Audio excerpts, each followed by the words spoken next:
Padre, mire, necesito que me ayude. Estuve ahorita discutiendo con un protestante y no supe qué responderle. Me dijo que por qué nosotros tenemos a Jesús en la cruz si Él ya resucitó. Que qué sentido tiene que tengamos un crucifijo con Jesús crucificado. Y otra cosa, Padre, también me dijo que nosotros somos idólatras porque adoramos la cruz. ¿Qué le puedo decir? En este programa usted va a aprender 5 cosas sobre la cruz que no sabía. Acompáñanos hasta el final y descubre todos los misterios ocultos en el crucifijo. Salve María, el podcast católico en español de los Heraldos del Evangelio.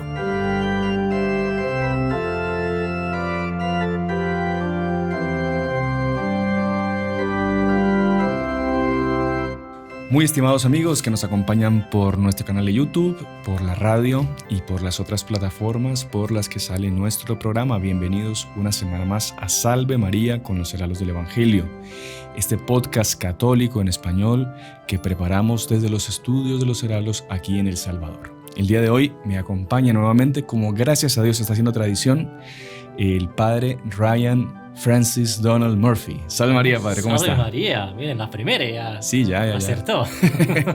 Qué gusto tenerlo, padre, ¿cómo le va? Gracias por recibirnos, hermano Sebastián. Preparado para aprender un montón de cosas hoy sobre la cruz. Sobre el crucifijo. El crucifijo, exactamente. Esa es una cosa que vamos a aprender. Sí. La diferencia entre cruz y crucifijo. Y también tengo un montón de preguntas, padre, que le voy a hacer. Porque yo he visto crucifijos con calaveras abajo, he visto que arriba ponen unos letreros raros, entonces vamos a aprender al respecto de todos esos misterios que están concentrados en el crucifijo, ¿no? Sí. En nuestro Señor Jesucristo. Ahora, padre, vamos a ver 5 aspectos o 5 cosas que mucha gente no sabe respecto del crucifijo que deberían saberla, ¿no? Entonces usted nos va a ir mencionando y vamos a ir desarrollando el tema y los aspectos que vamos a ir comentando sobre el crucifijo. ¿Le parece? Me parece, está perfecto. Ya, pero antes de que comencemos a hablar del primer aspecto, el primer punto, quiero invitarles a que se suscriban al canal. Es muy importante, que es una forma de apoyar nuestro apostolado. Solo suscribirse, que es completamente gratis, y compartir, eso ya ayuda muchísimo a seguir evangelizando. Padre, aquí tenemos un crucifijo con nuestro Señor ya crucificado y muy devoto, muy bonito. Lo teníamos colgado en la pared y lo hemos traído aquí para el podcast. Y aquí arriba, en la parte de arriba del crucifijo, hay una inscripción, una especie de plaquita. A veces es un papelito, otros lo ponen como un cuadro, otros lo ponen como un pergamino, una tablilla, y que tiene una inscripción que dice INRI. ¿Qué es eso, padre? Sí, interesante que fue una pregunta que me hicieron hace como 2 meses. Sí. Subimos el volcán Santa María en Guatemala con varios chicos, etcétera, que mismo aquí de El Salvador, que fueron para allá. Y encima de ese volcán hay una cruz, no un crucifijo, o sea, no tenía el cuerpo de nuestro Señor, sino tenía apenas una cruz de madera sencilla, pero también que tenía esa placa. Y una vino a preguntar, padre, ¿qué significa ese INRI? INRI. No, mucha gente no sabe lo que es. Exactamente, ¿qué significa eso? Y primera cosa, esa placa, lo que se llama el Titulus Crucis, el título de la cruz. Y los iniciales INRI son los iniciales de latín por Jesús Nazareno Rex Iudiorum, que es Jesús el Nazareno, rey de los judíos, que fue la acusación que Poncio Pilato mandó poner encima de la cruz para, según el derecho romano, para mostrar a todos la razón, el motivo por lo cual nuestro Señor estaba siendo crucificado. Eso no se ponía para todos. Entonces, por ejemplo, los 2 ladrones no creo que tuvieran ese Titulus Crucis. Solo para casos muy importantes se ponía ese título, la razón, motivo de la muerte, de la condenación. Y además, en 3 idiomas. Estaba en latín, que era el idioma del Imperio Romano y por lo tanto los idiomas más importantes de la época estaba en hebraico. Hebreo. Hebreo. En español. Que era idioma que hablaba la gente, la o sea, era el idioma, vamos a decir, que religioso de los judíos. Sí. Porque nuestro Señor, ellos hablaban más aramaico o arameo. Pero vamos a decir que el lenguaje que usaba para los rituales, para las oraciones, etc., era hebreo. Y después en griego, que también era los idiomas más conocidos, ¿no? Era la lengua corriente de la época. Exactamente. Entonces, para que todos prácticamente que estuviera presente o cercana podría leer justamente las acusaciones. Ya. Entonces, un detalle lingüístico interesante que es INRI y no es J.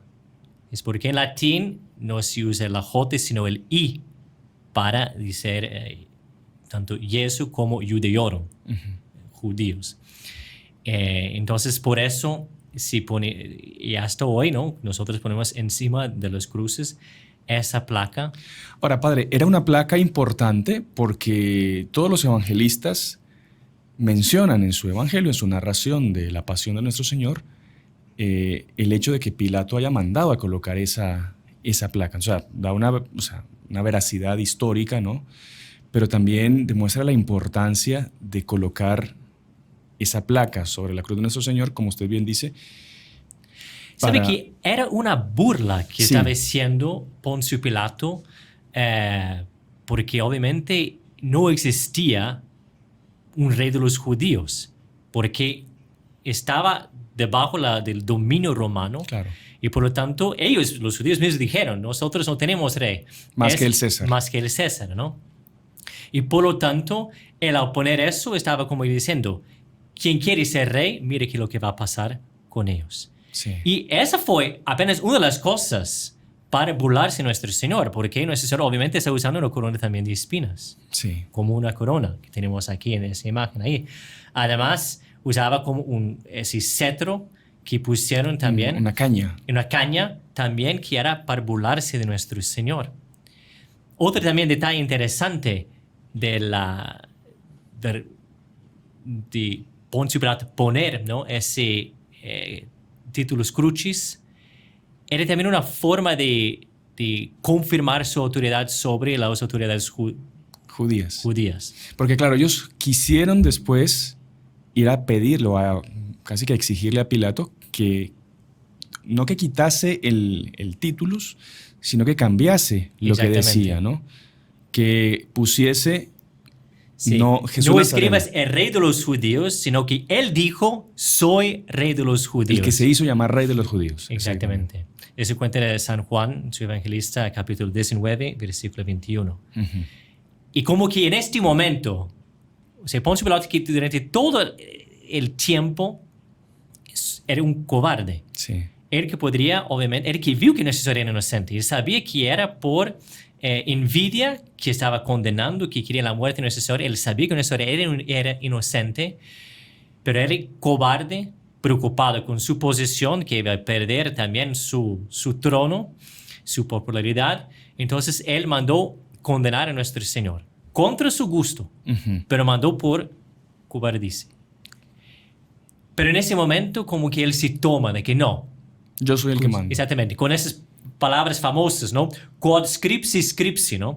Lo que he escrito, escrito está. Como que diciendo que, no, mira, ¿quién manda aquí? Soy yo. Sí. O sea, algo que es tan en detalle, en comparación de todo lo que pasó con ese Señor, en ese quería demostrar que él tenía autoridad, de que él no iba a dejarse influenciado por las autoridades de los judíos. Padre, ¿sabe que, perdón, le hago una interrupción, discúlpeme, yo sé que interrumpo mucho, pero me acordé algo que comentaba el doctor Plinio al respecto de la figura de Poncio Pilatos. Que, o sea, usted ve que Pilatos pasó para la historia de la cristiandad, de la salvación, a tener un papel que quizá no se merecía, e incluso existe una expresión que el tipo está ahí como Pilatos en el credo, o sea, que él no tiene nada que ver, pero el tipo entró en el credo.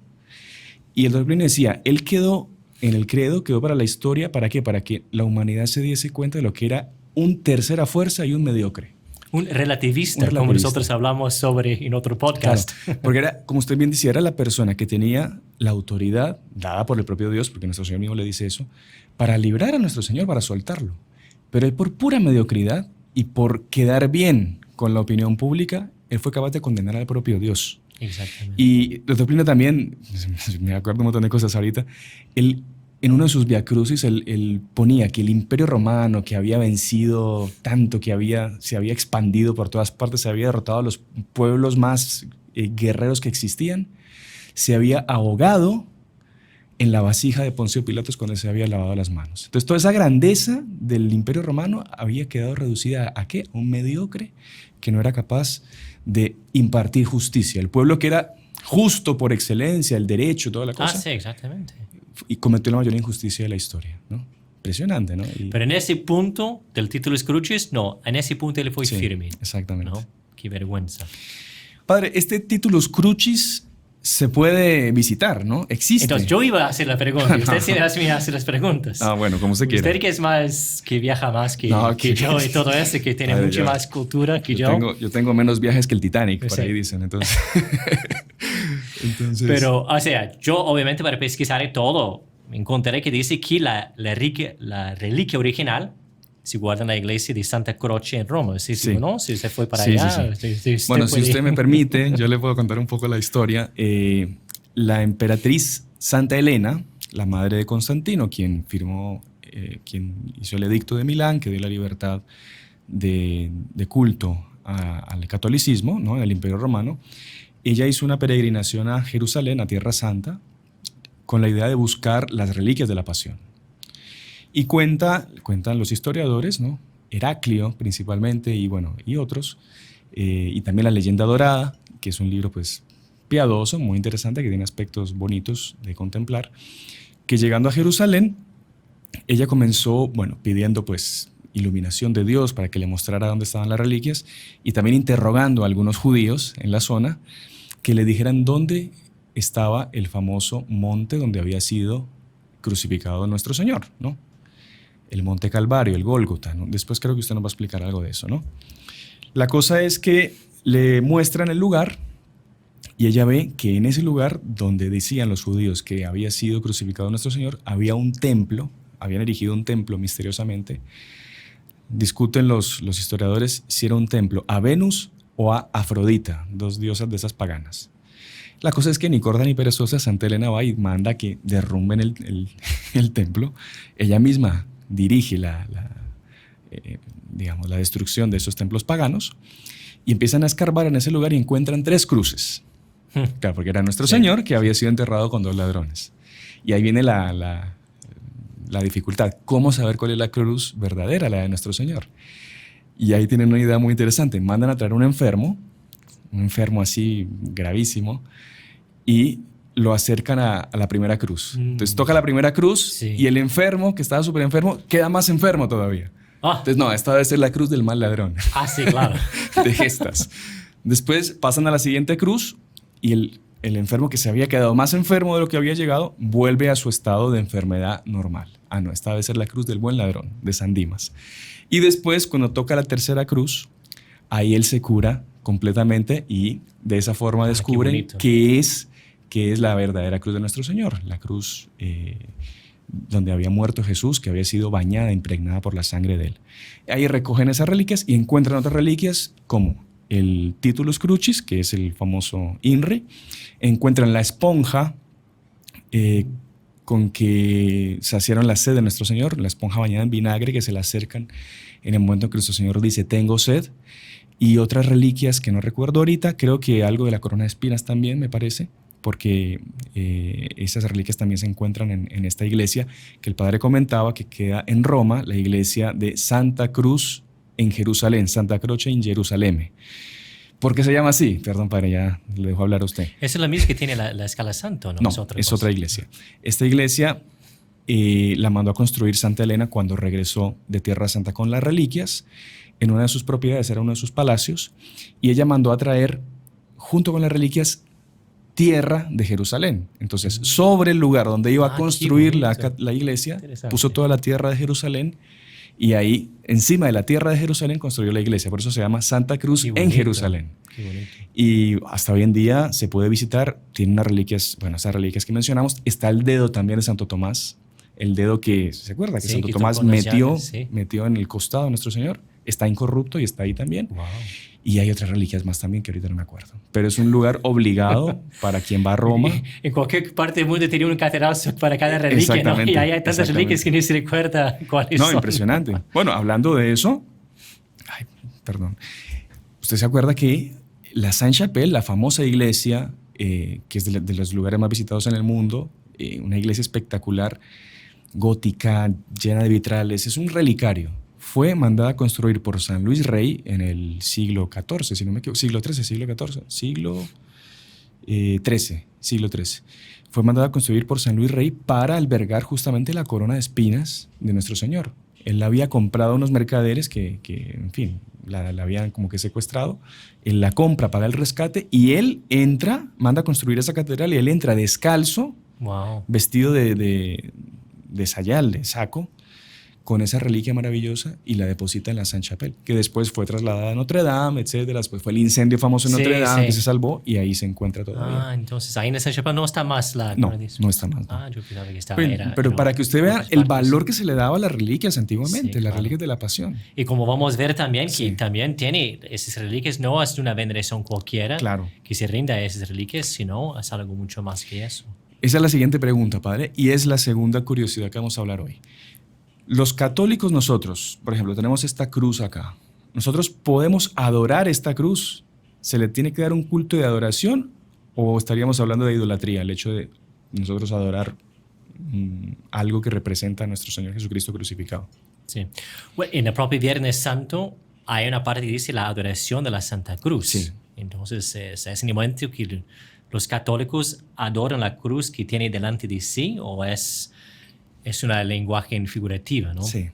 Bueno, en primer lugar, cuando los católicos en las celebraciones del Viernes Santo, que es el único día del año que no hay Santa Misa, porque es el día que nuestro Señor murió, y el sacerdote les muestra un crucifijo, va quitando por partes, está cubierto, va quitando por partes, y los católicos que arrodillan en ese crucifijo, que después se acercan para besar ese crucifijo, no están adorando aquel pedazo de madera, aquel crucifijo que tiene delante de sí, sino de una forma místicamente la cruz de nuestro Jesucristo, que está íntimamente unido con nuestro Señor, principalmente por el hecho de que esta cruz, la verdadera cruz, fue bañada en la sangre de nuestro Señor. Claro. Y obviamente toda nuestra redención, todo el sacrificio de nuestro Señor está unido a su cruz y por lo tanto no son separados, sino son unidos con nuestro Señor con el crucifijo. Uh-huh. Por eso nosotros llamamos de la adoración de la Santa Cruz.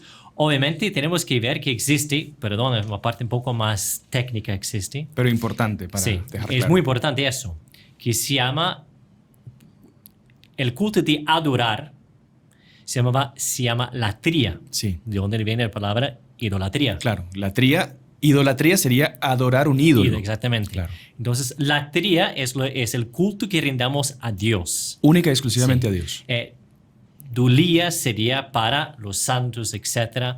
Y ahí existen otros tipos de idolías que serían Nuestra Señora, San José, etc.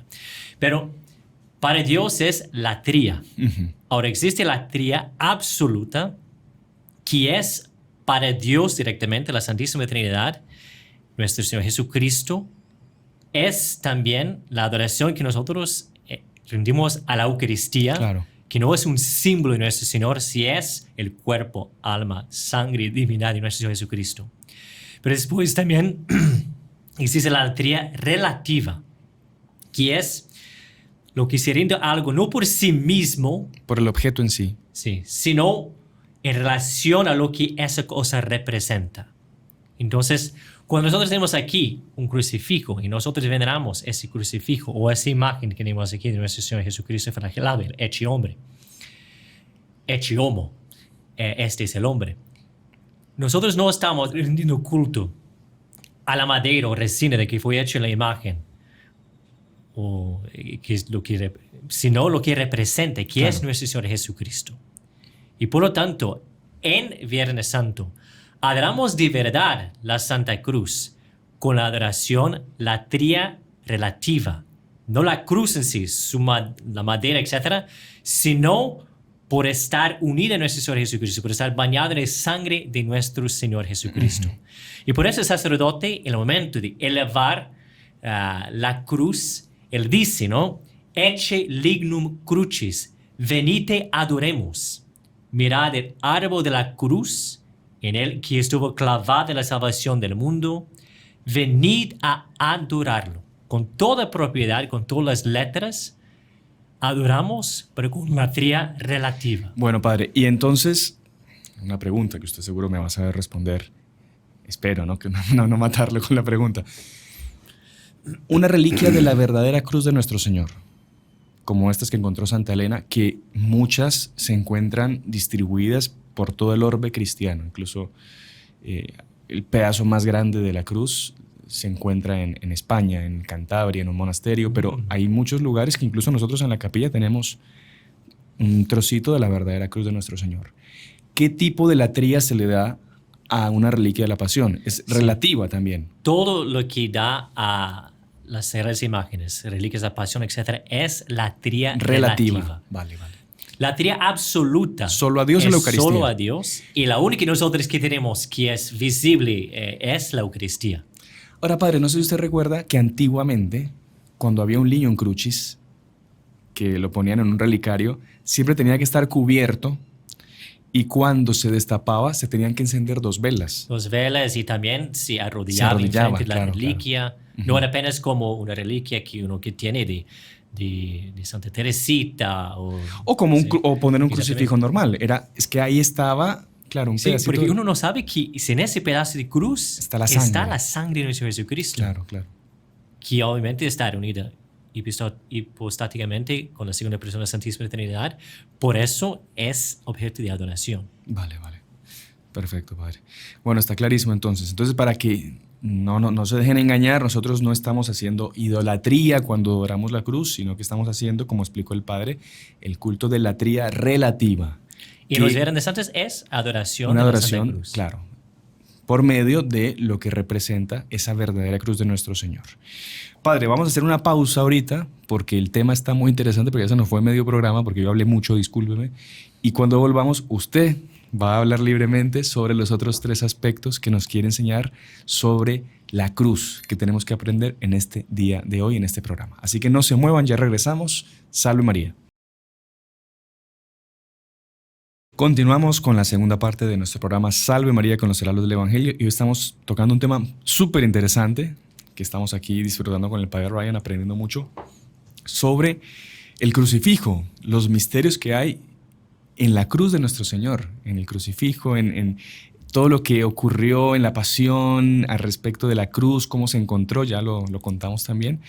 Y Padre, vamos ahora a hablar de un aspecto que también es muy interesante. Todos sabemos que Dios nos hace una cruz a la medida a cada uno. Y nosotros siempre nos quejamos, ay, no, es que mi cruz está tan pesada. Es que si yo tuviera la cruz de fulanito que se ve que él no sufre. Y no se engañe. Dios a cada uno le hizo su cruz a su medida, tanto así que existe la famosa historia que cuentan del Valle de las Cruces, etcétera, y que uno siempre va a escoger la cruz más cómoda de ese valle lleno de cruces y es exactamente la cruz que Dios le puso a cada uno. Ahora, nuestro Señor también cargó con su cruz. ¿Cuánto pesaba la cruz de nuestro Señor? Se sabe exactamente el peso, el tamaño, en fin. ¿Qué nos dice la historia sobre eso, las investigaciones? No sé si el padre nos puede enseñar algo. O sea, saber exactamente cuánto pesaba la cruz verdadera, etcétera, no tenemos ningún dato específico, ¿no? Porque mismo las reliquias que existen, primera cosa, son todas varias partes divididas por el mundo y creo que cuando fueron descubiertas no estaba en su estado original, ¿no? Con el tiempo, en los siglos, con todo lo que pasaba, ciertamente ya estaba quebrado o dividido o ya erudido, sí. Eroded. Como que roído. como que gastado, ¿no? Sí. Ciertamente en ciertas partes.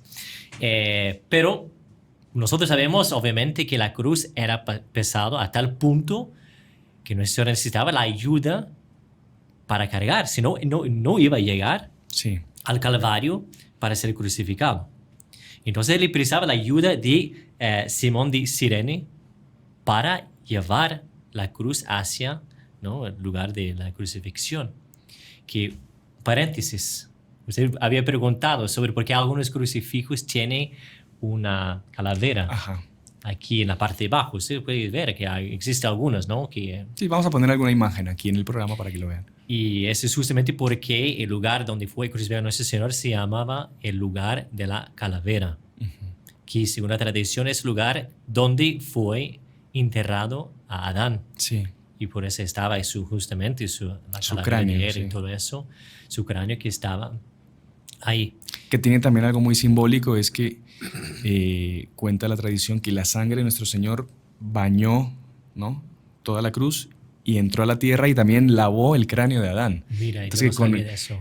que de esa forma también quedaba lavado el pecado original, ¿no? Qué bonito. Claro, la redención es eso, ¿no? Sí. Tiene ese Entonces, simbolismo. entre otras razones, esa es la razón por qué tiene ahí la calavera. Cierra paréntesis. Ahora, la discusión sobre el peso de la cruz era si nuestro Señor llevaba toda la cruz, como nosotros normalmente por piedad, siempre nosotros vamos a ver en la Vía Crucis, en las imágenes que nosotros tenemos el Señor llevando toda la cruz. Entonces, obviamente, será diferente el peso de la cruz de que la parte de ese transversal que se llama el patíbulo, que es esa parte transversal, ¿no? Que según algunos otros autores, historiadores, etcétera, decía que no, él apenas llevaba esa parte transversal y cuando llegó a Calvario ya estaba puesta la parte vertical y apenas se juntó las dos partes, porque una vez que esa parte vertical aquí es tan largo, grande, probablemente claro. tiene que entrar en la tierra, tiene que soportar el peso de una persona, no podría ser una persona que lleve eso. Entonces hay discusiones si nuestro Señor llevó toda la cruz o apenas una parte. Según las visiones místicas de Santa Catarina de Emmerich, Beata. Beata, Ana Catalina Emmerich. Ana Catarina Emmerich, dice que nuestro Señor recibió la cruz con las dos partes y que los dos ladrones que acompañaban, ellos llevaban apenas la parte transversal Sí. y que ellos tenían esclavos,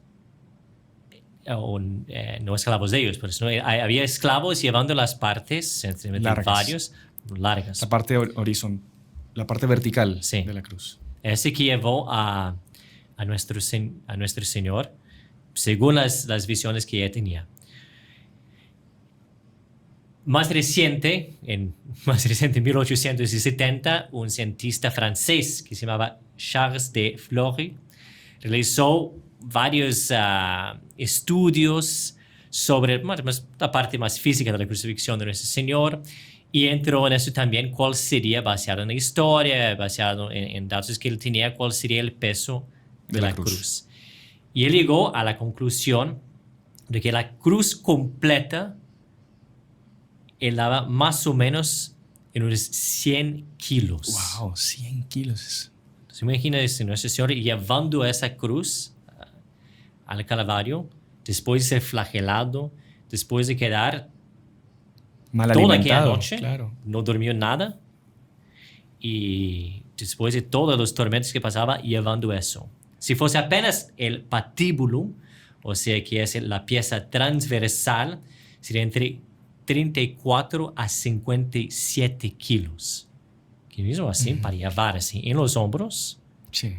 porque la otra parte está apoyada en el piso mientras está caminando, ¿no? Claro, claro. Pero si son los hombres, que mismo en sí es algo, y uno entiende por qué nuestro Señor cayó 3 veces bajo el peso de la cruz. Claro, y nuestro Señor no es que era un debilucho cualquiera, nuestro Señor era un hombre alto, fuerte, bueno, acostumbrado a trabajar con la madera, ¿no? que ayudaba a San José en el tema de madera. Hace sus 30 años ciertamente estaba trabajando en eso. Y también una persona que todos Que los días caminaba, no claro. era que nosotros que entramos en un carro, que no, claro, todo. Bueno, además era Dios, digamos, para empezar por ahí, ¿no? Exactamente. Era hombre, pero era Dios. O sea, es interesante saber que muchas veces hay figuras que muestran a ese señor un poco afeminado, así. Sí, Un sí, señor sí. como, y no era eso, un señor obviamente era robusto, era varón. Y por lo tanto, pero mismo así después, el peso de la cruz, más los tormentos, obviamente tienes momentos en que él iba a caer. Pero eso, Ahora, y también cobra sentido de que nuestro Señor llevaba la cruz completa el hecho de que hayan pedido a Simón de Cirene de que le ayudase a cargar la cruz. sí, Que por cierto también es muy bonito, esa figura de ayudar a nuestro Señor a llevar la cruz, es una figura en la que todos podríamos estar representados también, que es como una especie de vocación que tenemos todos, ¿no? Ayudar a nuestro Señor a llevar la cruz, su cruz. ¿Cómo? Aceptando de buena forma nuestros sufrimientos, ¿no? exactamente. Interesante, el doctor Pino también comentaba la figura de Simón, ¿no? ¿Qué se sabe de Simón si no que era de Cirene? ¿Y qué se sabe de Cirene si no que era la tierra de Simón? Sí. Otro hombre que entró también en la historia de la salvación, pero claro, de una forma un poco más... Shakespeare decía, ¿no? Que él estaba ahí haciendo sus cosas, Volviendo a su comprando, no sé trabajo, a saber. cuánto, y cuántas veces nosotros también es eso, ¿no? Que estaba siempre acompañada por algo todo especial para un momento grande. Muchas veces en medio de nuestra vida, en medio de las tareas, etcétera, Dios nos llama y nos escoge para ayudar. ¿Sabe que hay un detalle interesante que yo escuché de otros comentaristas sobre la cruz que decía eso? Que usted sabe cómo ayudar a cargar su cruz, pero también ayudar a otros a cargar sus cruces. Él decía, muchas veces nosotros enojamos con otras personas. Usted está en la calle, ve a otra persona y tiene antipatía por aquella persona porque se cortó en el tráfico o porque... Le cayó mal, no le gustó la cara y se acabó. Si imagina a esa persona con la cruz que él tiene, que todos nosotros, como usted dijo, tenemos nuestras cruces. Entonces él como que mentaliza esa imagen de esa persona, pero ese también está cargando la cruz. Claro. Y tal vez esa persona está actuando de tal forma así porque está con el peso de la cruz, etc. Y por eso él está malhumorado,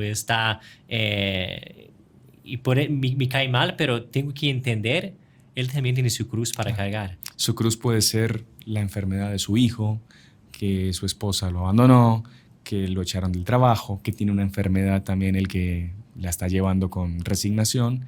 Y claro, tenemos que tener en cuenta eso, ¿no? Esas diferentes cruces que llevan los otros. Muy interesante ese aspecto, sobre todo para esta cuaresma también, un punto en el que podemos trabajar. La paciencia con los demás y no sentirnos el centro del universo también.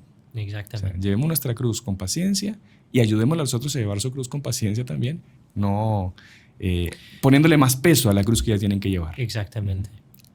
Bueno, padre, tercer punto cerrado entonces, el peso de la cruz y si nuestro Señor llevó la cruz completa o solo la parte transversal. Ya nos queda claro por las visiones de la Beata Ana Caterina de Emmerich y por la tradición de Simón de Cirene de que nuestro Señor la llevó completa. Ahora, padre, un punto que también los protestantes atacan a los católicos por tener devoción a nuestro Señor crucificado. Ellos dicen que qué sentido tiene que tengamos imágenes de la cruz con el crucificado si nuestro Señor ya resucitó. Él ya no tendría que estar en la cruz. Entonces ellos tienen cruces solas, ¿no? Madera así, pelada, y no hay crucificado. ¿Y por qué nosotros estamos crucificando él otra vez con los crucifijos? Sí. Como queremos verlo crucificado. Y de hecho hay todo, ¿no? Una profunda razón teológica por detrás, porque los católicos utilizan en las iglesias, en las casas, los crucifijos, e inclusive tiene mucho más importancia, etcétera, que inclusive apenas una cruz sin el cuerpo, sin el corpus de nuestro Señor. Inclusive está en la instrucción general del misal romano que cada iglesia tiene que tener en el altar o cercano del altar un crucifijo, o sea, un crucifijo con el cuerpo de nuestro Señor. No puede ser un Cristo resucitado, no puede ser como el principal que está en el presbiterio, sino tiene que ser un crucifijo. Está en el párrafo 318, dice: sobre el altar o cerca de él, colóquese una cruz con la imagen de Cristo crucificado, que puede ser vista sin obstáculos por el pueblo congregado. Entonces es porque la Santa Misa es la renovación incruenta del sacrificio del Calvario realizada por el propio Cristo en la persona de su ministro. Y por eso en las iglesias tiene que tener el crucifijo. Claro. Yo creo que lo más sencillo para responder a las personas que pregunten ¿por qué ustedes tienen crucifijos y no cruces si Cristo ya resucitó? Primera carta de San Pablo a los Corintios, capítulo 1, versículo 23. Nosotros predicamos a Cristo crucificado, escándalo para los judíos y necedad para los gentiles. Ahí está. Esa es la razón. San Pablo ya dice, nosotros predicamos a Cristo crucificado. Porque, de hecho, en aquellos tiempos, sobre todo, era absurdo adorar, seguir una persona que había sido crucificado. Claro. Porque en aquellos tiempos era el tormento, era la pena de muerte más vergonzosa que había, era la crucifixión. Y por lo tanto, una persona seguir, promover un hombre que fue crucificado, era absurdo. Era seguir un fracasado. Exactamente, totalmente. Entonces, por eso San Pablo decía, ¿no?, que para los judíos era escándalo, para los gentiles es necedad. Pero nosotros es justamente en ese aspecto que nosotros seguimos a Él, porque fue a través de la cruz que redimió a la humanidad de los pecados. Interesante que una de las primeras representaciones de nuestro en la cruz se llama el grafiti romano, que se encuentra en una pared de la antigüedad de Roma, una cruz en la cual está una persona, pero con cabeza de burro. De burro. Sí, que era una burla de los romanos hacia los cristianos, ¿no?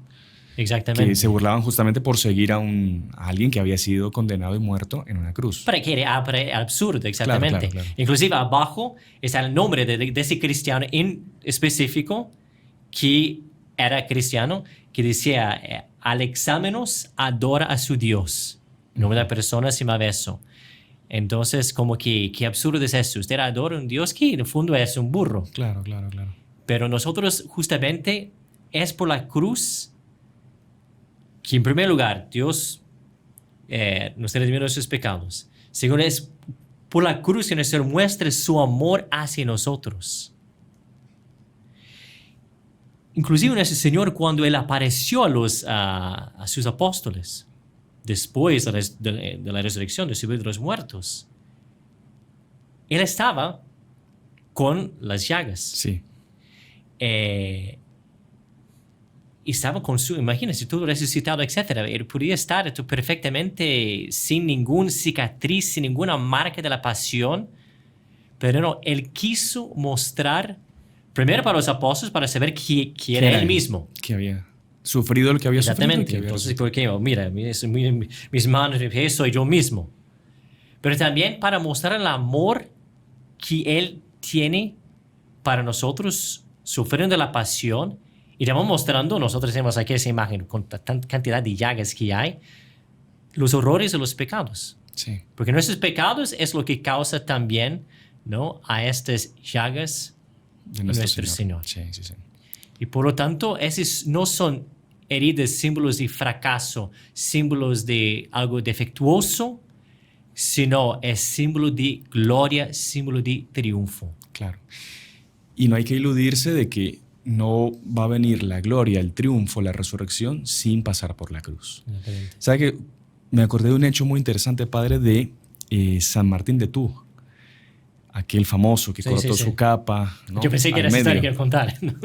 ¿Sí? No. No, San Martín de Tours, no, es otra historia. Él cuando abandonó el ejército romano, él se hizo como una especie de ermitaño, ¿no? Y fue de los primeros que creó comunidades religiosas prácticamente. Y él estando un día en su celda, ¿no? Rezando, meditando y flagelándose y haciendo penitencia, se le aparece nuestro Señor. Nuestro Señor como Cristo Rey, pero una túnica espectacular de seda, con piedras preciosas, sandalias de oro, anillos con diamantes, unas cosas espectaculares, una corona, una especie de tiara con las mejores piedras, no sé cuánto.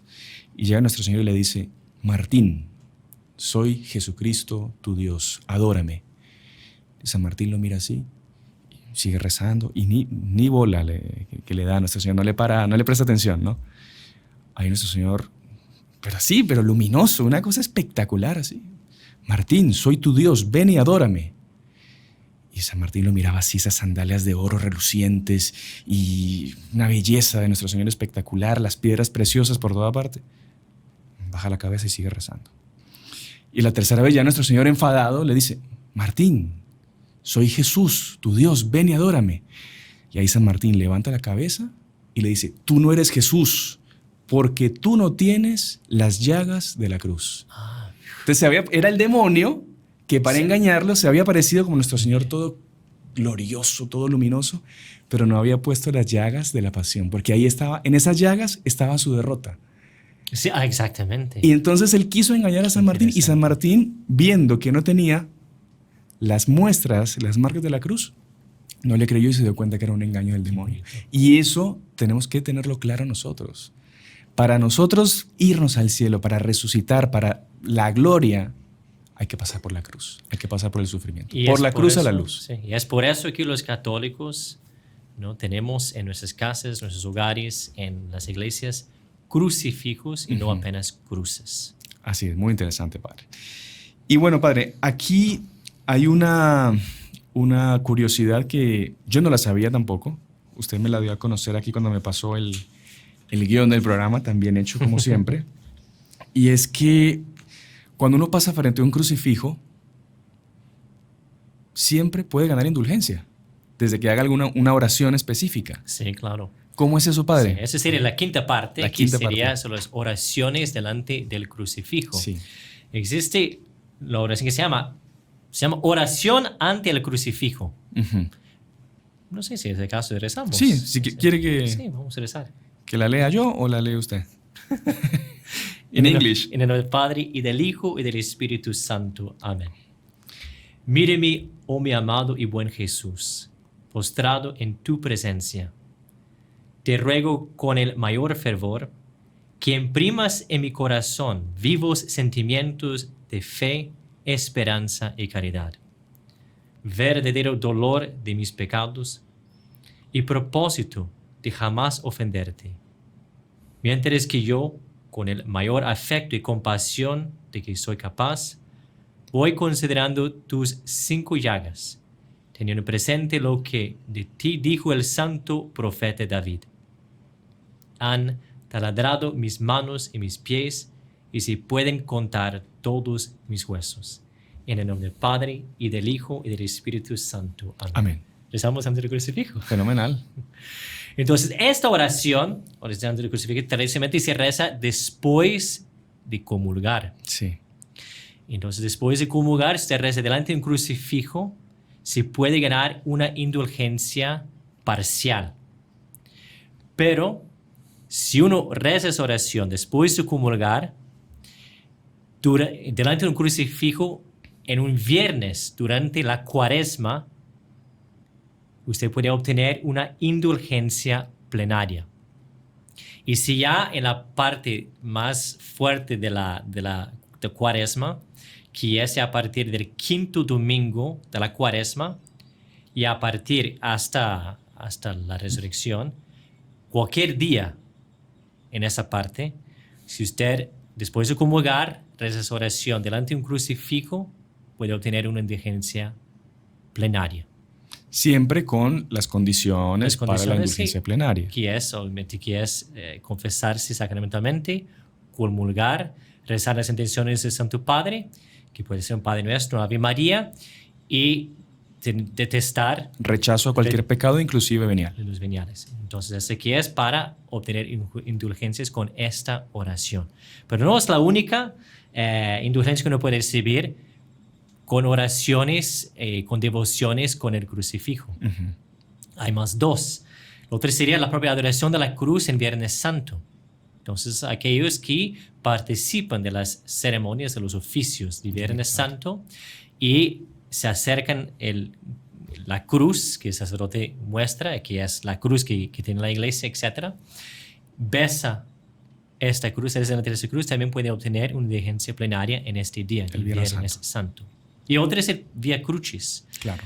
Por lo que yo leí, no es algo específicamente para durante el Cuaresma, sino siempre y cuando se reza la Vía Crucis, se concede una indulgencia plenaria a aquellos que rezan con esas normas, que es, debe realizarse estas estaciones del Vía Crucis legítimamente erigidas. Claro, en las iglesias por lo general está puesto el Vía Crucis. Oficialmente, pues está puesto con el numerito de la estación. Por lo general hay una velita también. En algunas iglesias está solo una especie de crucecita, sin crucificado, por cierto, con una vela también. Sí, sería un poco. Pero de la Vía Crucis, todos son crucifijos, claro, ¿no? Claro. Exactamente. Entonces, eso también es un yo recuerdo, hay lugares bellísimos que yo conozco en Canadá. No sé, en Europa mucho más. Tal vez en Lourdes. Lourdes hay uno muy bonito. Pero hay como fuera de santuarios, me recuerda ese de Saint-Anne-de-Beaupré, en Quebec. Hay esas Vía Crucis espectacular subiendo. También en el santuario de los mártires canadienses, que es cercano de Toronto. También hay otro como que en jardines. Entonces son estaciones oficiales. Claro. Entonces, rezando ante esas estaciones, uno puede lograr un Sí, en los santuarios grandes suele haber Vía Crucis externos, así que usted puede ir caminando y puede ir meditando. Es súper, súper bonito. Entonces, ese es el primer punto. Después, segundo es si requieren 14 estaciones, aunque es común que estén representadas con imágenes o cuadros, así que hay 14 cruces sencillas. Sí. Después que dice que la práctica tradicional es con una guía, un librito. Guía que Santo Plinio escribió, por lo menos 2, sí, que nosotros utilizamos y existen muchos por ahí, pero según lo que dice ahí, no necesariamente necesita seguir un guía, propiamente puede ser una meditación que uno hace sí mismo, oraciones que uno reza delante de cada estación, pero que tienen que ser los 14. Y el cuarto punto es que necesita moverse de estación a estación. Claro.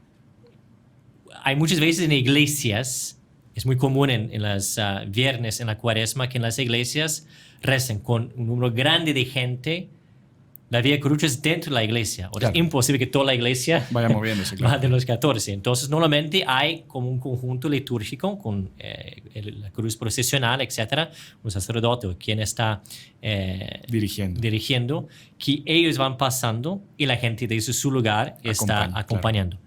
Eso se incluye la indulgencia plenaria. Pues muy interesante, padre. Y aprovechemos también esas indulgencias que nos da honrar la Santa Cruz. Hacer, ahorita que estamos en Cuaresma, esta oración, vamos a quizá dejarla en la descripción del video para que la gente la pueda rezar y se la aprenda de memoria, quizá para siempre que usted haga su comunión, pues reza esta oración también delante de un crucifijo. Si está en la iglesia, tiene la cruz enfrente. Y aproveche también los viernes que quedan para rezar el Vía Crucis. Vía Crucis en su parroquia, en algún santuario, y meditemos pues lo que es la pasión de nuestro Señor y también aprovechemos a ganar estas indulgencias que nos concede la Santa Iglesia en su bondad y en su misericordia, siempre velando por nuestra salvación. Así que, Padre, creo que hemos aprendido muchas cosas, muy contento por haber participado en este programa, por tenerlo a usted invitado. Y también pues nos deja con muchas ganas de ir a visitar esos hermosos Vía Crucis en Canadá y santuarios, así que... Para rezar delante. Claro, y para que nuestros seguidores también puedan conocer, así que en algún momento, si Dios lo permite, podremos hacer una peregrinación. Y gracias por la invitación otra vez y espero obviamente que sea de provecho para todos. Por supuesto que sí. Padre, y si usted nos despide con una bendición, le quedaríamos mucho más agradecidos. Claro, y obviamente la bendición es una cruz, ¿no? Claro que sí. Y por lo tanto, para todos ustedes, por sus familias, sus intenciones, principalmente en ese tiempo de la Cuaresma, para que también ustedes puedan tener todo el coraje para llevar adelante sus cruces. Que la bendición de Dios Todopoderoso, Padre, Hijo y Espíritu Santo, descienda sobre ustedes y permanezca para siempre. Amén. Salve María. Salve María.